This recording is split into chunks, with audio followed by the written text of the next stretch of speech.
So warm welcome, dear friends here and there in the world. You will introduce yourself, but we have met in different settings, different parts of the world, and I'm just in awe of that you are joining to support and to share and bring your hearts and thoughts to the matter of the book.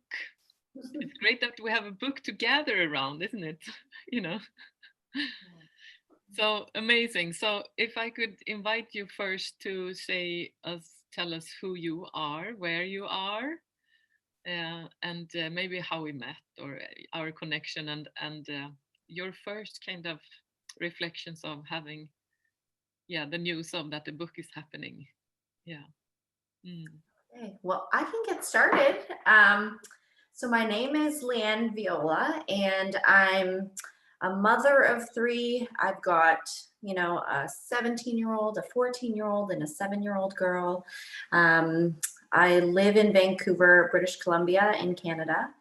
And I met Matilda, was it last year now? I feel like it was last year. Yeah. At Being a Leader. We were in the workshop together, and I met Matilda by the pool. I'm sure I met her in other places as well, but that one was memorable for me. And she had volunteered to help me learn how to swim. Do you remember? Oh, now I remember. Yes. Yeah, we were swim training you. Yeah. Because I had said, I don't know how to swim, and she overheard and volunteered. You're coming back here at, what was it, 4 p.m. We're going to teach you how to swim. And she did. She helped me. She made me feel more comfortable in the water, and we got to talking about so many different things. And this is kind of like the first place where we started talking about, this topic of you having sex and this deep connection to yourself. And I was like, what? I had so many questions. So I was so excited when I heard that you had written a book about this, because I think there's just so much that I can learn from it, and I feel so connected to it because it's so different from how I see it. And you have this freedom around the topic that I love, and I want to get connected to it as well. How beautiful. And thank you for reminding me about in the pool. I had forgotten that. That was such a beautiful start. Really, really bold. Yeah. In the pool in Cancun, Mexico. Yes. How about that? Thank you so much. Beautiful. And thank you for being here now. It's so, I look forward to share together. Of course. Thank you. Maria. Hi, hello. My name is Maria Vichtre, and I'm a singer-songwriter from Iceland. And I recently finished the studies in life coaching, which Matilda is teaching. It was like a super expanding experience. Like, wow, I can't even describe that experience. It was crazy. And actually, but that wasn't the first time I met you, Matilda, because I, like you, grew up in Sweden. So I lived the first 14 years of my life in Sweden. And we were in a Swedish choir, actually, when I just moved, but Matilda didn't remember it. I remember it now, though. Now you do. But Matilda is just a super inspirational teacher, and actually a big role model to me in the way that she's so open and free and transparent in the way she speaks and lives. And when she told me about the book, she actually told us students about it. We were like sharing, and you said like, I'm releasing this book, and it was like, it's crazy. And I was like so impressed. I was like, wow, because I didn't know this like side of you, because you're just my teacher. So, you don't really think of teachers and like text and the same. I was like, wow, but she's a human being, and she's super open about it. So I thought it was super inspiring. Yeah, so we started our friendship in the Lucia choir in Reykjavik. So we've been singing several years actually in like the songs around the Swedish traditional Lucia choir. Yeah, really beautiful. So so beautiful. Thank you very much. This is the first introduction, so we will share some more. So we will complete now and we will keep sharing. So great. So we can you share around the chapter that you have read now, which is the 13, and it's called the Bliss? Yeah, and for me, I had no idea a few years ago that it's possible to live, feeling bliss, walking around in life the whole time. And that's kind of the whole aim of the book, is to kind of show that and share about it and show what steps I took and inspire to something, around that. So not for anyone to do, the exact same things or anything like that, more to like open to what it looks like, from where I am. So I'm curious what you sense or feel or get when you read the chapter about bliss. It's actually, can I start? Yes. Okay. I thought it was super fun that you sent me this message yesterday, because I felt like it was like so meant to be in many ways. Because I had been in kind of a low state, I wasn't feeling so happy and kind of like, I don't know, lost touch in a way with myself. And then you sent me this and you sent me the chapter, and it was like exactly what I needed at the right time. I was like, wow. Because this is one of the, how can I say? One of my discoveries in the life coaching studies was to experience this kind of presence with myself and feel actually ecstasy in just being in my body. That's one of the explorations that I did. And so amazing that you brought this up, that we can actually, it's a choice to, experience bliss.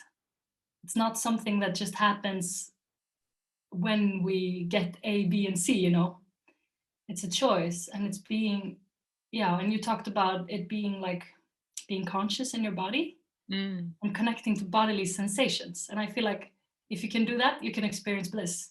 And it doesn't matter if you're feeling pain or if you're feeling sad, that's okay. It can be there. But it's the bliss that's like underneath everything. And just realizing that it's there and taking the choice. So it was a great reminder for me. So amazing. Yeah, no, I saw the same thing. It was interesting because it's and I also agree, it was almost the right time for me as well, in a different way. It was I was feeling not connected to myself, and I was just feeling a little I don't know what the word is, disconnected and unable to feel bliss for myself. And what I got from this chapter is the intentionality that you at least practice to create that in your body. And I was really one thing that I saw, that you can create it for yourself just thinking about it. And I'm like, what? How did she do that? I'm like, she must have taken, like, it must have been years of practice to get here, because I'm thinking about it right now and it's not happening. So I really saw that there's for me at least, where there's this intentionality that I see you practicing that for me doesn't yet exist, or I don't know how to get there. And so I was really curious about what that looks like. I thought it was very interesting. And in my mind, bliss was just, is it really just about sex? For you, it sounded like it's everything. You create it everywhere. Yeah. Just to share a little bit from what you're saying, it's been a journey, because it was not like this. It kind of starts in a way with my life partner who comes to me with this article about another couple who has a daily practice of sex, and he offered me into this game, kind of. Yeah. And I said, yeah, okay, let's try it. And this like crazy thought of merging together, once every 24 hours at least. Yeah. It started to like open up my body.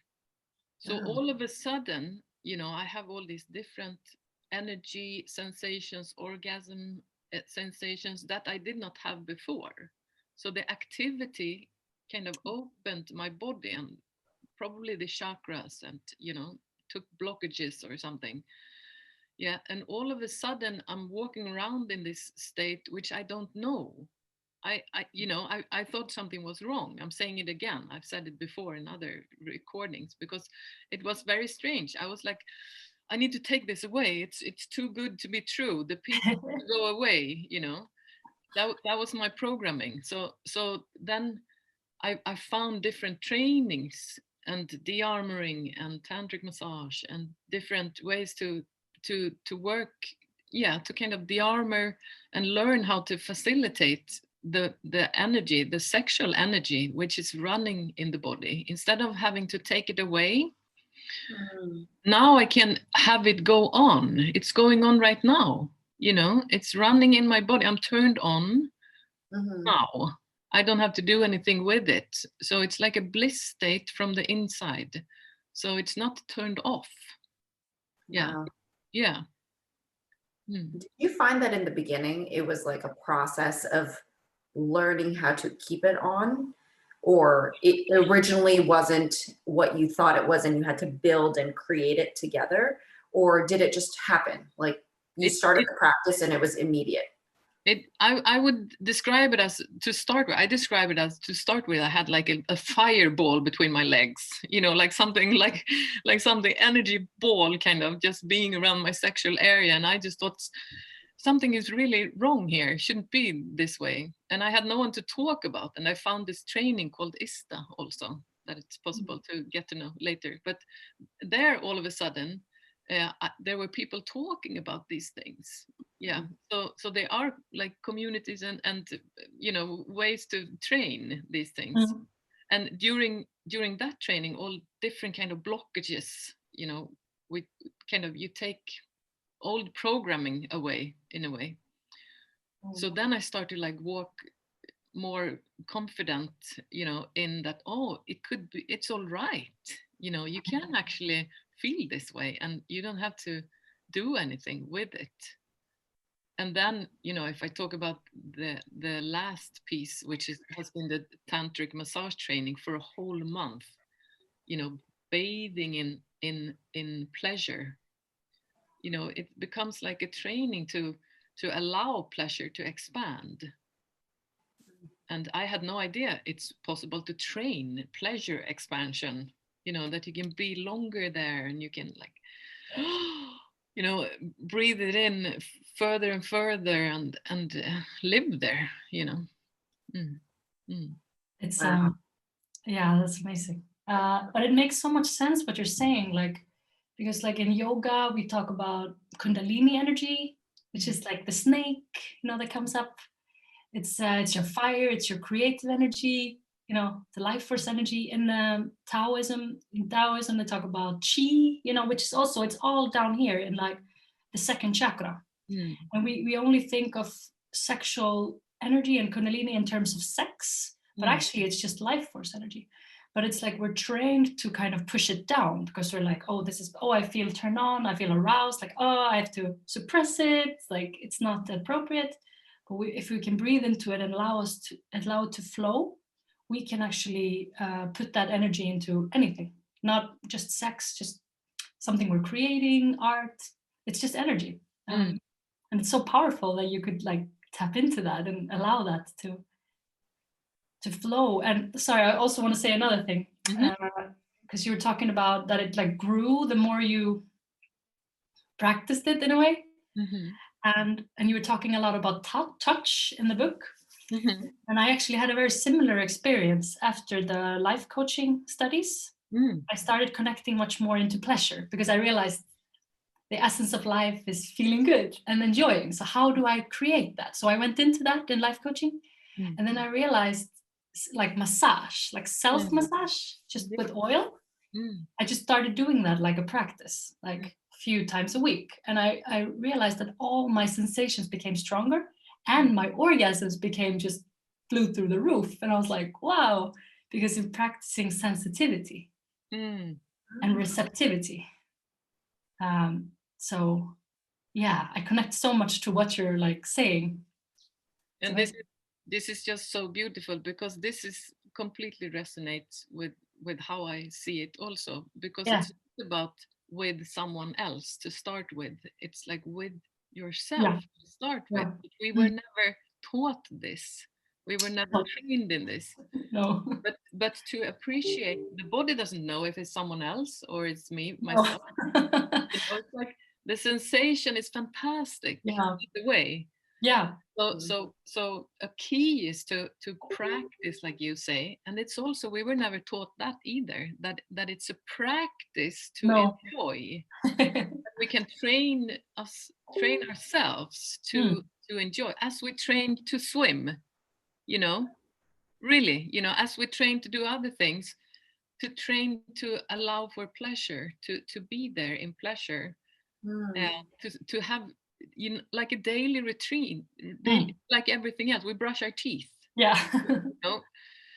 To enjoy, it's an expansion muscle, it's fantastic, and we have it ourselves. It's like humongous. Definitely. It's amazing. But if I can add another thing, it's like, because I've been learning a lot about like transcendental meditation and all this stuff, and I feel like what you're describing with like the blissness, like evoking the bliss machine, it's so much about surrendering to what is. It's like total acceptance of what is and allowing that to be. And it's like, so it's a deep relaxation of everything. So we let go of tension, we let go of stuff, and we just, and then it's just bliss. It's just like, I feel like it's the body's natural way of being is feeling good. So if you can relax and allow, then that happens, and that's bliss. So this is what I feel like what Buddha and the yogis, they're all talking about this. Buddha is lying under the tree, and bliss, it's because he's allowing. And maybe it's so logical when you describe it like you do, Maria, because if body is relaxed, then energy can flow through. Yeah. And if energy flows, no contractions which become illness or like this. So it's so healthy. It's like preventing, it's like preparing for health, really. Yes, totally. And it's in our own hands. How cool is that? So much power. Interesting. Yeah, it's so powerful. I didn't even think about it in that context. And as you're talking about some of this stuff, Maria, I get connected to, I was working with a Reiki professional, and she was just sharing with me, for me, it's like the energy flow. She says there's so much blockage because there is no relaxation, right? Like it's like really, Matilda, you were saying like that contraction. I'm like, I think it's like very much like, how do you learn to go from this place of just holding on to just letting go? Yeah. To relaxing, Yeah. And this is so beautiful for me. I wanted to go like the deep, the deep way or the straight way at once. So I did the armoring training, where you very, very consciously and focused are finding where the contractions are. You can go to sessions with someone who's a de-armoring therapist, or you can train it for a whole week or 10 days, like I did several times. But you in the armoring, the whole thought is that there are contractions here and there, and when we find them, we feel hurt. And you breathe into it until it let go. So it's a practice which we can do to ourselves also. Right. Yeah. Wow. Definitely. It's amazing. But also, I think, Leanne, the whole like allowing body to relax is I think our thoughts to allow it is also helping a lot.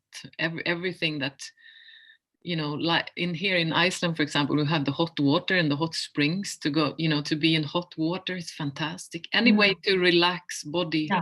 Any way. Of course, massage with oil is beautiful, like everything that, but it's also in the small, just taking a few seconds with being nice to, like being soft. I'm sitting here now, and I haven't had long hair for so long, Yeah, so right now on my back, I feel my hair touching, you know, and I feel sensations of that, you know, while talking to you. It's like, woo, yeah, yeah. Definitely. Yeah. So it's about like being present to the smallest, tiniest, you know, most subtle. Also, it can be smell, you know, yeah. Mm. Can I add to that? Yes. The softness. I feel like what we are trained when we are like kids in our society is like being hard. It's like because we connect being hard with being strong, because it's like, oh, it's not, don't take it too seriously, just like don't express your emotions so much, just like keep it all in, you know. So we're like a bunch of grown-ups who are like this, we're holding so much tension and we don't even know it because we were taught to. So learning how to be soft is like takes training. And at first it feels like, oh, I'm giving up. You know what I mean? If I'm soft, that means that I don't care. Anyway, I have to hold on to pain. That means that I'm important and, you know, I'm doing something good. But we have also a really good word in Icelandic, which is auðmjúkur. It means being humble. But if you see the literal meaning of the word, it means being rich of softness. Wow. So being humble is being rich of softness. So I feel if you go into that emotion of humbleness, you will get to, you know, I feel like that's a really good gateway into bliss. Humbleness, softness. Well, I like that translation, that because you know, it's interesting because growing up, as you were talking about, like we're taught to be hard and hold things in. And I remember my parents talking about being humble is like not speaking up. It's like you're kind of quiet and like hold things away, and you're not very you're not loud and out there. And by loud and out there, they mean sharing, like talking openly, you know. And that's how I translated it. And so, you know, I see that when you were talking about it, that hardness is the holding it in. And I was just writing, you know, like a journal right now, and a lot of it was holding in because I feel like it's strong and feeling like it's not, like it doesn't feel true anymore. You know, it doesn't feel like it's true for me anymore. Like I just want to let it out and just kind of like, you know, breathe it all out. And I can feel like as you guys are talking, look at Matilda, she's just so yeah, I need to shake it out, you know, it needs to kind of go through, the feeling needs to kind of pass through. Yeah. So freeing, and I can sense both of your energies that are it's just so relaxed and calm, and it's so wonderful. I feel really grateful, by the way, to be on this call with the both of you. Yeah. I just feel so you know, to have softness be on the agenda, you know, to bring us into, people who have seen me, they also say that I have gone from like very masculine over to more feminine, you know. So I have like the softness is coming out in me. I can be I have a lot of masculine power, like full blown everything. So being able to like bring out and enjoy, you know, my feminine sides and the softness, that's cool. That's cool. That's awesome. Yeah. Totally. I love it. I feel like softness is gonna save the world. It's not the harsh, because we've worked with the harsh for a long time, with wars, etc., you know, fighting. It's actually more letting go, I feel. And it's like you speak of in the book, like in the chapter, if we learn to experience more bliss and ecstasy, we don't feel any need to harm anyone.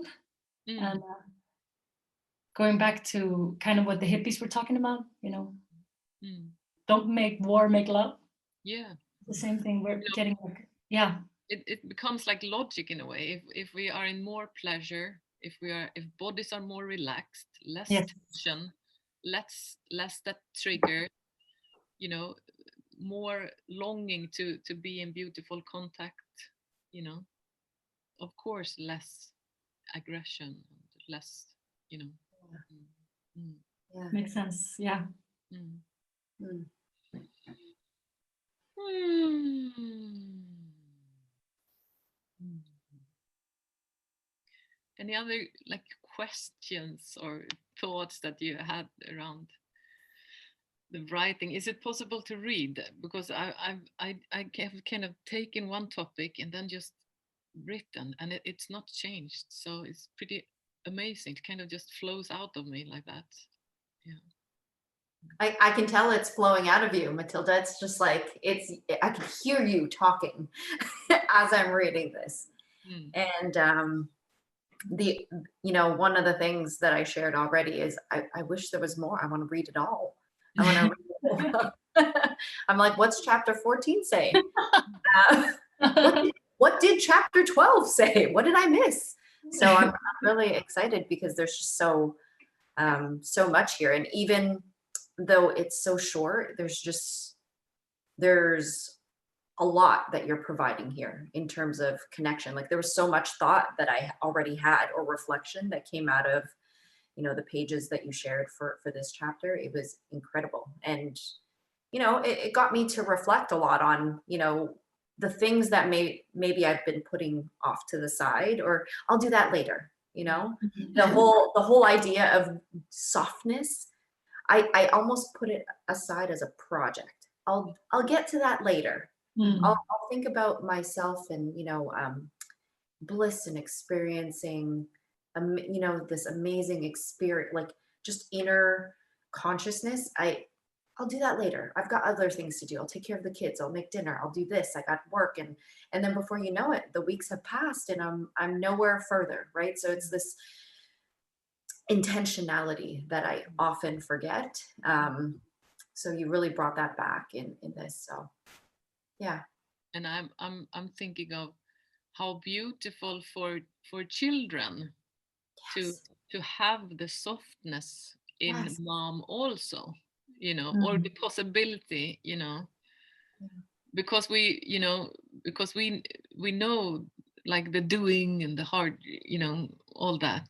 Yeah. Yeah. Yeah, we're good at that. Sorry, say that again, Maria. I said we're pretty good at that, I feel. I'm very good at I feel like we got that down, like many of us. Yeah, I also have 4 children, and it's a great doer, Yeah. Yeah. I feel a lot of compassion, like because I don't have children, so I can like spend all day just thinking about me and like my pleasure. And I'm like, wow, people have like a lot of responsibilities. But I wanted to say that I think it's so valuable that you are doing this, that you are being so, what I think is most valuable about you doing this is how like raw and authentic you are. You just come as you are. You had like the cover is a selfie of you, Yes. just the way you are. Usually people are like, oh, Photoshop and all this makeup and it has to be like this. And you're like, here I am, and this is what I have to say. And I think that's so valuable because, and you're talking about your own wisdom, like what that you have gathered for many years of like self-development, self-exploration. And you're just telling it how it is without sugarcoating and and I feel like it's going to inspire so many people, and it's inspired me directly when I read it. I was like, I'm going to start working on my own book, like like straight away, like because you're like a role model for so many people who are scared to be themselves, because we all have these like masks, created by society and stuff, that we can go out and be who we are. I think that's such an amazing message. And of course, pleasure, because pleasure is awesome, and bliss. So what you're talking about now, Maria, is actually one of the chapters later about masks, because what I have found is that when I was like training myself to de-armor myself, then I become more sensitized. Yeah, so I want to be softer, want to be more sensitized. And then putting on like a mask or mascara or makeup, it did not work for me. So for me, that's kind of very intentional on the cover. The hair is like messy, or it's not like the regular. It's just raw, an old lady raw. Just, yeah, but that's the whole point. It's so much, for me, the sexual energy is so much not, black leather and kink. It's the opposite. It's what's every day, making breakfast, just the moment right now. That's what I would like to bring forth. It's already there. It's just to start to enjoy. It's more maybe about not turning it down, not closing it, because we have practiced so much. Oh, I cannot, I'm putting on a shirt and I don't feel anything beyond my, waist, but oh, I'm feeling, it's like starting to notice and starting your own body to be active and to enjoy activation rather than, closing it, because we want each other to be open and to be inspired and to be in our energy and in our well-being. Definitely. I think that's the most inspiring piece, is that it's not something that we have to do. Like, it's not something that I have to go and buy. I'm going to go and buy this outfit or this pill, and I'm going to feel like I'm going to start feeling it. It's something we actually control ourselves and have the power to use. Yes. Yes. Yeah.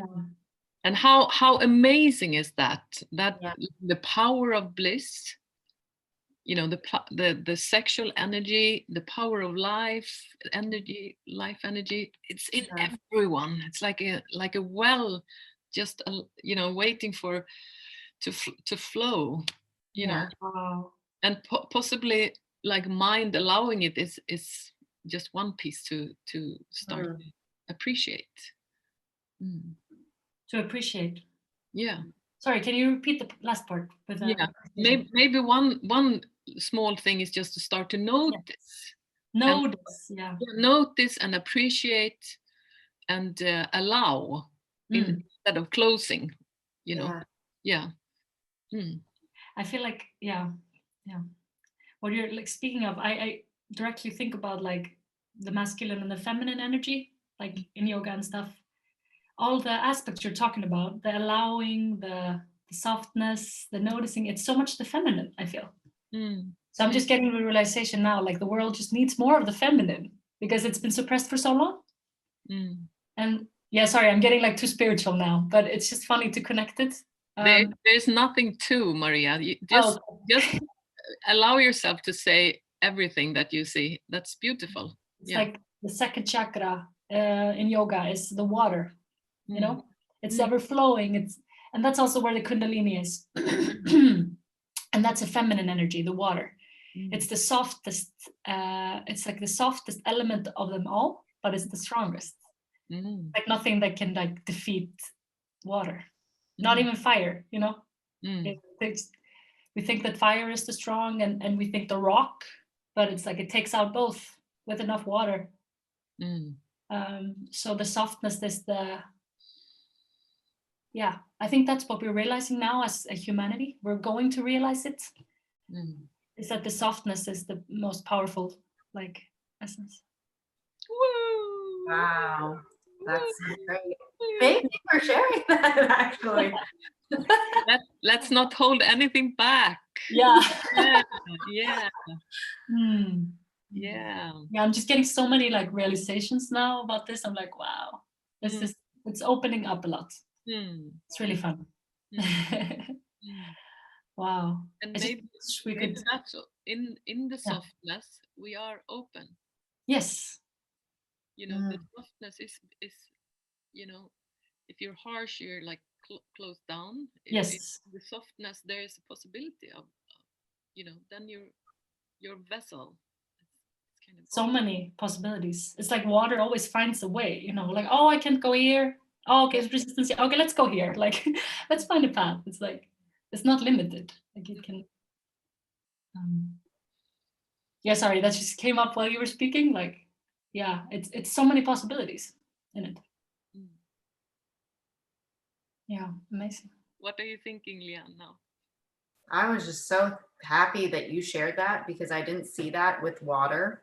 And as you were saying that, I'm like, oh, interesting.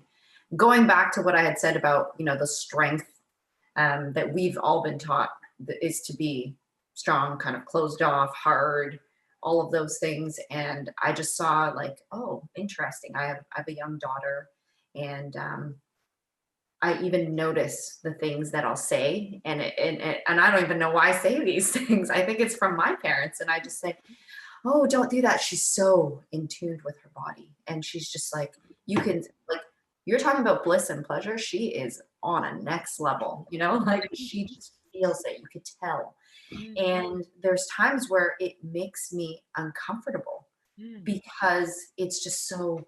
And I was like, how can this 7-year-old just feel this way all the time? Mm. And I almost see it as in a negative light. Mm. And it's from my own upbringing. It has nothing to do with her, and I'm putting it on her. And as we're talking about this, I'm like, okay, I can't be doing that anymore. I got to let her continue to experience it because it's so beautiful. And something that I'm thinking about for myself, like, gee, I wish I could have this just natural connection to it. I want this. And yet I'm saying the opposite to my daughter. I just saw that as you were talking. I was like, oh my goodness. So huge. That's so huge. I get tears in my eyes just to have a mother that starts to realize that. So you possibly don't have to have her close it as Yeah. as generations have Yeah. done, and Yeah. possibly you can start to witness her and learn from her, or even talk about it and share, you know and what we want to start to notice is our programming, to see what thoughts we have which comes in the way, to say, hello thought, I'll put Yeah. you kind of, yeah, yeah, Hello. And yeah, off you go. yeah, Yeah. yeah, you can be here on the side kind of. Yeah. Oh, That's so good. so amazing to hear that. I just Yeah. love to hear that. Mm. Yeah. She had just actually walked in, Mm. and she's always naked, and she's just like this fireball. She comes in and she's looking at me from across this screen, and she's smiling. And I know she wants to say something, and I'm like, oh my God. And she's just that energy, right? And I really saw how I'm stifling it or trying to control it. Mm. And contradictory to what I say, Mm. I want the openness for myself. I don't want her to go through 39 years and then be like, no, I want to be soft and open. When she was already soft and open, and just How Yeah. what I hear for coming generations, that it will be a whole other evolutionary, like the next generation come with the new wisdom kind of. Yeah. So whoa, we have to get Yeah. out of the way, Yeah. Mm. It's going to be a big upgrade, I think, Yeah. when these children become grown-ups, Mm. Mm. Well, it's happening right now with Yeah. us. Yeah. Yes, that's true. Mm. Ah. Which is going back to why it's so valuable that you're doing this. This is a conversation that not many people are willing to have. Especially like in my circle of friends, I don't think we have these types of conversations. It's very like an awkward conversation. And it's again so grateful that you invited us to be here with you, because it just opened up so much. I didn't anticipate talking about all of these things. I had no plan of what we were going to talk about.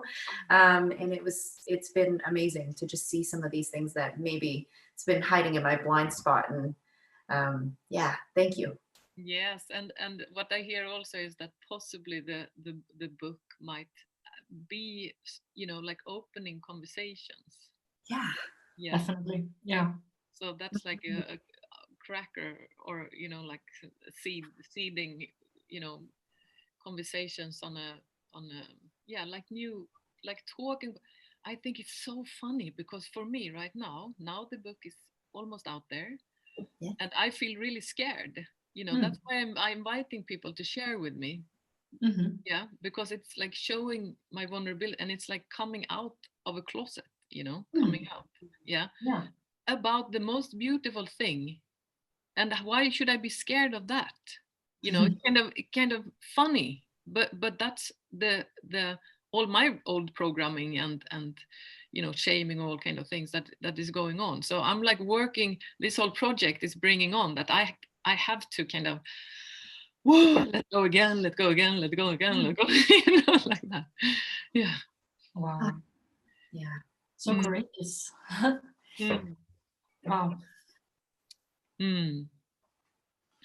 Like being able to, I don't know how to like put this into words, but maybe like because you think the matter is so important and you want to get the message out in the world, you are willing to kind of, how can I say, sacrifice your ego or sacrifice potential status or whatever, just because you want to get this message across and you want to be true. And I think that is like acting from a very high place, like from the heart, from the soul, rather than from the mind and the ego. Most people operate from, it's just how it works. So by doing that, you are inspiring other people to do the same, and you're showing that it's okay. And also just sharing that you're scared is also like beautiful, that you're allowing, that's also vulnerability, sharing that. Like, is she scared? Like this woman who is like a master in coaching and she's doing all these things, she is scared. That means that it's possibly it's okay to be scared. Yeah, I feel the scarcity in my back, right now, it's very, absolutely. I have to kind of move around to allow it to go through. So, but that, I think that's also what I kind of long so much to share, because the practice, for example, of working with coaching, sitting with people, supporting their growth, all those hours is my preparation, for being able to keep standing now. Wow. So I want to like share that also happens, that we kind of evolve ourselves while supporting others in their growth. And I just love more and more and more and more and more people to take that role, because it's growth for me, it's growth for you, and it's like win-win-win so much. Yeah.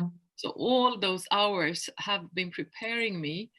So today, when I'm really scared, and the easiest thing would be to put it in the drawer and not, like forget it now. Okay, now it's done. Okay, let's, go hide in a cave. Yeah. It does not work for me, because it's not integrity. It's not what I want for others. It's not what I want for my children. And I really can't do that. So I just have to feel it all. And it's disgusting and hard.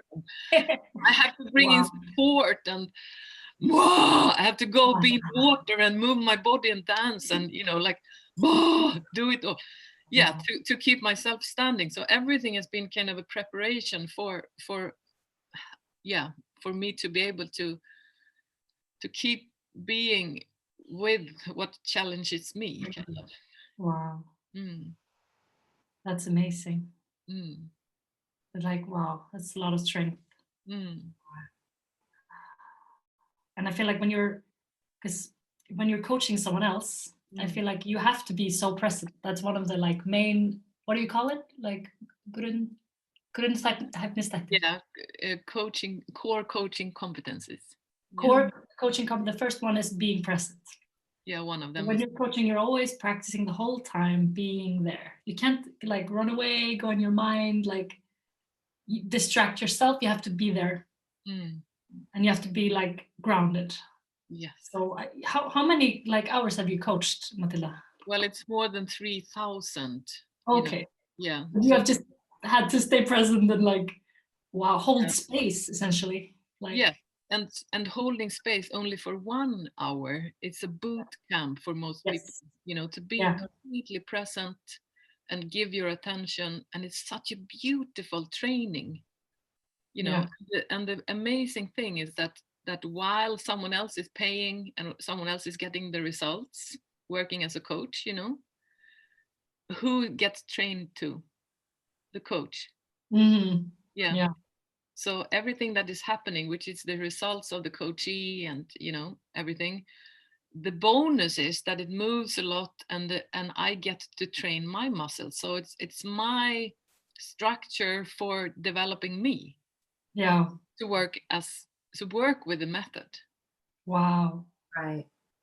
So That's that's why it's the most kind of fastest, most effective tool that I know for evolution. More people to sit with other people.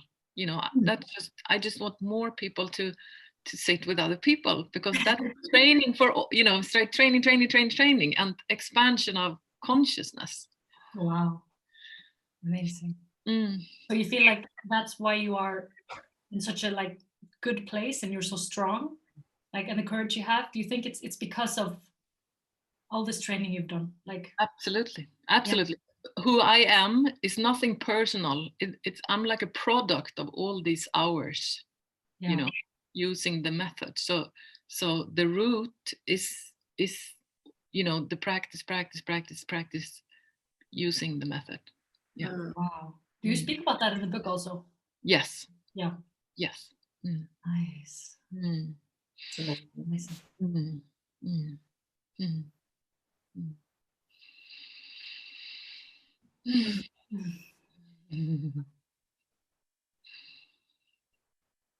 That's a lot of wisdom in a short time that we're meeting. Yeah. Woo! Sure. I just saw the contribution of community right there. Just like I think I got way more out of this chapter in being with the both of you too, because I got what I got when I read it. And then as we talked about it, it developed into this like bigger thing. It's like, oh my gosh, it's connecting me here, it's connecting there. And, you know, the community. And as you're talking about, you know, your coaching and how it goes both ways. There's a synergy between two people contributing to each other. It's everybody's development, sitting with each other. And then you creating this opportunity for us to talk. It's like, oh, I completely get it. It makes complete sense. It's now bringing it all back together. Yeah, definitely. Yeah. I agree.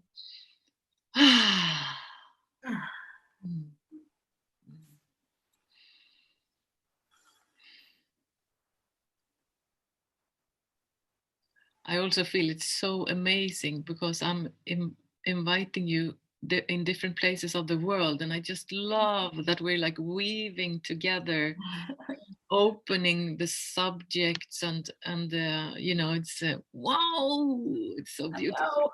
It's like so many possibilities with the like technology, you know. Yeah. We can connect to anyone, anywhere, and share and grow, and yeah, it's incredible.